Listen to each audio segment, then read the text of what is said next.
judo est un sport martial qui vient du Japon, qui a été initié par monsieur Jigoro Kano en 1882. Donc il a repris les bases du Jiu-Jitsu, qui est le sport antique des samouraïs. Il a adapté à quelque chose de plus récent et il a donc créé toutes les techniques judo qu'il y a autour et était devenu quasiment imbattable. Le judo après s'est développé surtout en Asie, au Japon. Il est arrivé en Europe avec Maître Kawashi en 1930. Sport de combat avec beaucoup d'engagement, un respect du code moral, être courageux lorsqu'on pratique le judo et savoir se dépasser. Donc ça c'est un petit peu dans tous les sports, mais le judo c'est assez particulier par le fait que c'est quelqu'un qui vous fait tomber, qui vous met à terre et il faut se relever, il faut y retourner, avoir envie de le faire tomber. Et à la fin, même en cas de défaite, aller lui serrer la main. Et lorsqu'on commence, on est ceinture blanche. Maintenant, il y a des liserés qui ont été créés, puisque depuis quelques années, on commence le judo de plus en plus jeune, maintenant à 4 ans. Par la suite, c'est des demi-ceintures. Et après, c'est des ceintures pleines, comme par exemple la ceinture marron, et puis la ceinture noire.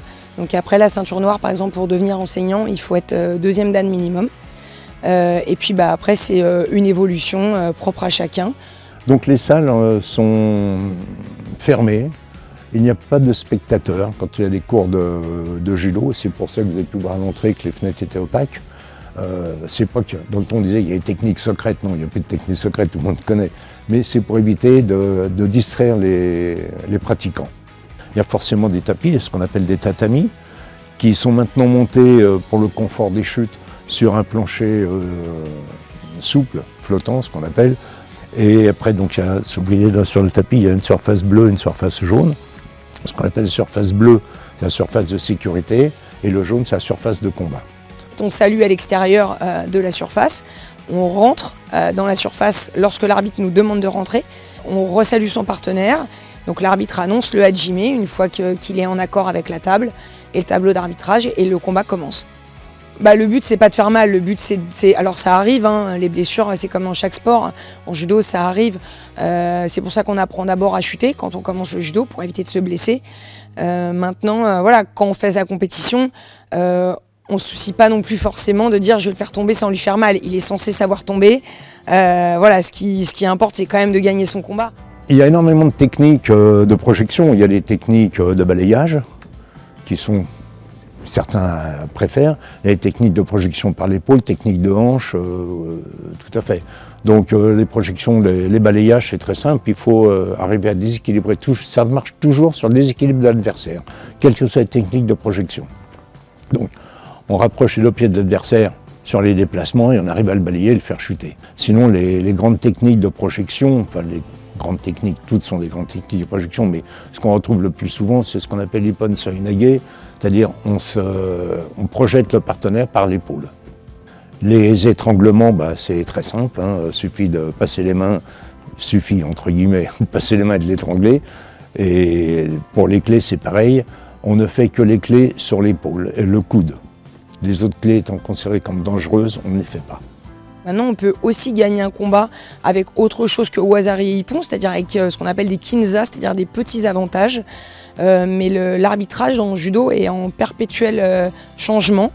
Pour l'instant, c'est comme ça. Il n'y a plus que Wazari qui a un avantage assez conséquent, qui a un avantage de 7 points, et Ippon et les kinza.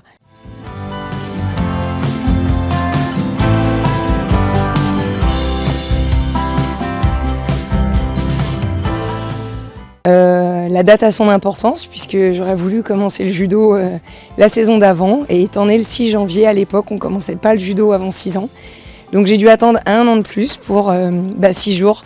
Voilà, c'était mon professeur, monsieur Pellatan, qui m'avait remis cette photo, qui avait pris cette photo de moi. Il y a l'année derrière, 82-83. Je suis de 77, donc quand je vous disais qu'à 6 jours près, je piétinais pour monter sur le tatami et suivre mon frère en fait. Alors j'ai commencé à 9 ans, je vous l'ai dit, j'ai repris à 24 ans. Et j'ai demandé à M. Pellatan de regarder un cours de judo. Il m'a dit oui. Je dois être la seule personne qui est autorisée en 40 ans à regarder un judo. Donc...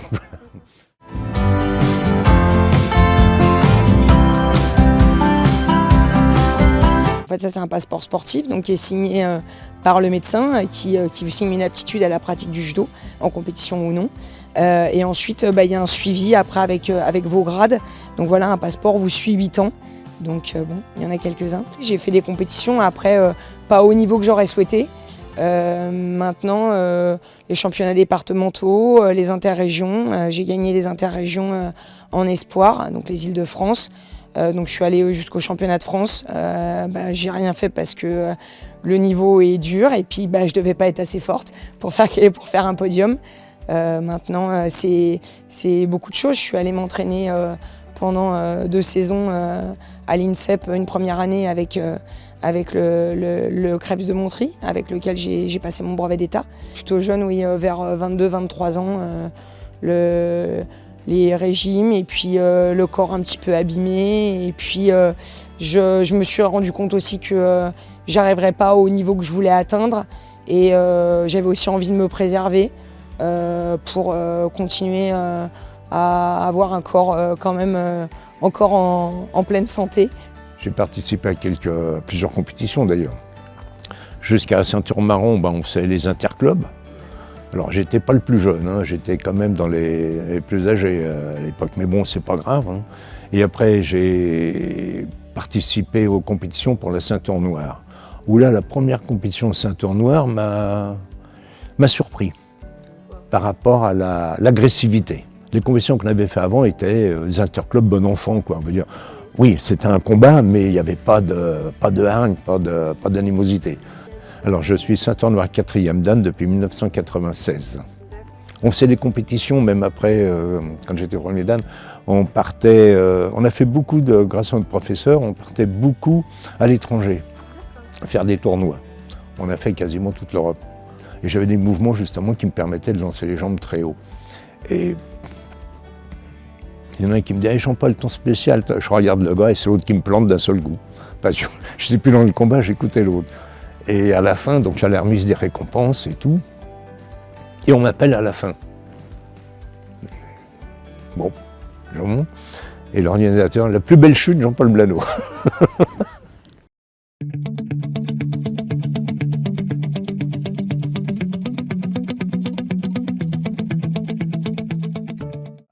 Le judo à Bois-Colombes a démarré il y a très longtemps, dans les années 50-52, à la salle Laribout. À l'époque, ils ont commencé à une dizaine de combattants, avec M. Tandard, Jean-Yves Tandard. Avec M. Pellatan, il a formé, avec Pascal, qui est aussi son élève, qui maintenant est le professeur, plus de 140 ceintures noires. M. Pellatan, c'est compliqué. C'était mon premier professeur de judo. C'est quelqu'un que je respectais énormément, que je vous vois. Que j'appelle encore Monsieur Pellatan, que j'appelle pas Michel, qui était très dur, mais juste, et qui, dans une autre époque, avait une rigueur qui serait peut-être pas forcément tolérée maintenant, mais nous a permis de nous construire et nous a aidés à nous dépasser et à respecter les gens en général et la vie. Donc il est 6e dan. On a eu la chance avec M. Pellatan, qui est un ancien du judo au bataillon de Joinville et tout, donc qui était resté ami avec ceux avec qui il a fait la guerre avec le bataillon de Joinville, dont Lionel Grossin, qui était l'entraîneur national, 3 fois champion d'Europe, meilleur arbitre des Jeux et tout, donc qui connaissait les équipes de France. Et on a eu beaucoup de combattants de l'équipe de France qui sont venus à Bois-Colombes. Mon club de cœur, déjà en premier, c'est un club familial, dynamique, c'est un club formateur. On a créé des jeunes qui sont sortis à haut niveau. Souvent, quand on voit les champions à la télé, on cite que le club où ils sont actuellement. Et c'est important de redonner la place aux clubs qui ont fait naître ces champions. Dans le contrat club que j'avais signé avec l'ancienne municipalité, j'avais marqué l'ambition du club, c'est d'avoir au moins un podium aux France. On a eu 7 promus, 7 champions de France. Ah ben, on est judo compétition, judo loisir.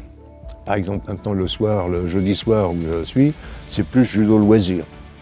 Self-défense, jiu-jitsu, loisir. On n'est plus là pour transpirer comme on faisait avant. Hein. On maintient une coupe de Pâques avec des chocolats de Pâques et médailles à gagner pour tout le monde, même les enfants dès l'âge de 4 ans. On maintient des démonstrations, on maintient une sortie de fin d'année pour les petits, pour les grands, pour les remercier de s'être investis dans la section. Alors, il y a eu un tournoi international pendant de nombreuses années. On avait beaucoup de clubs étrangers qui venaient. Donc on avait, pas dire de bêtises, mais je crois qu'on avait plus de 500 judokas sur 2 jours. Donc on l'avait fait dans le gymnase Jean Jaurès. Les choses ont fait que par la suite ça s'est pas renouvelé. Je crois qu'on s'était arrêté au 20 ou 22e tournoi. Donc voilà, tournoi de Bois-Colombes qui était à partir de Benjamin. Donc on hébergeait les gens dans les familles, les athlètes dans les familles. Et ça avait un côté sympa aussi puisque le soir on partageait un barbecue avec les hôtes et les judokas.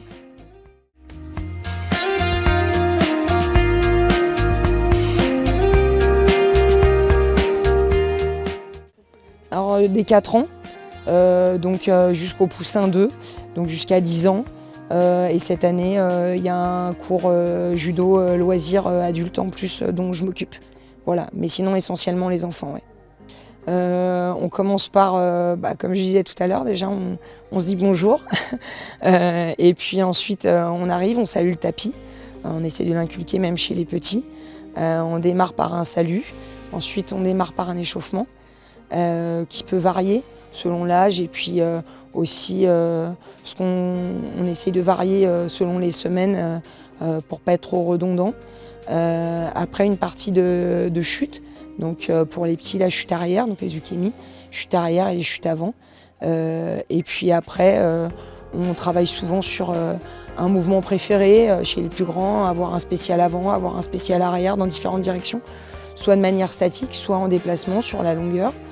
Après des randonnées souples, une partie technique où on approfondit un mouvement qui a déjà été vu la semaine d'avant, ou alors on travaille de nouvelles choses. Et puis après une partie randonnées, donc soit Newaza au sol pour commencer, ou alors toute la partie randonnées debout, donc Tashiwaza.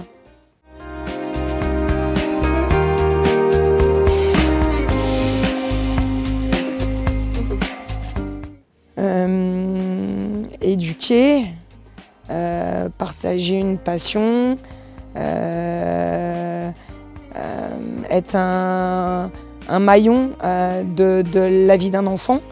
J'ai tellement aimé le judo que j'ai eu envie de le partager. Donc je trouvais ça important de transmettre ce sport et ses valeurs. Donc voilà, j'avais 12-13 ans, je venais donner un coup de main à Denis lors des mercredis après-midi, alors que mes copains allaient au ciné. Moi, j'allais donner un coup de main pour les cours de judo des petits. J'avais 2 rêves, c'était être prof de judo, être championne. J'en ai réussi qu'un des 2. C'est déjà pas mal, il y en a qui ne réussissent pas du tout.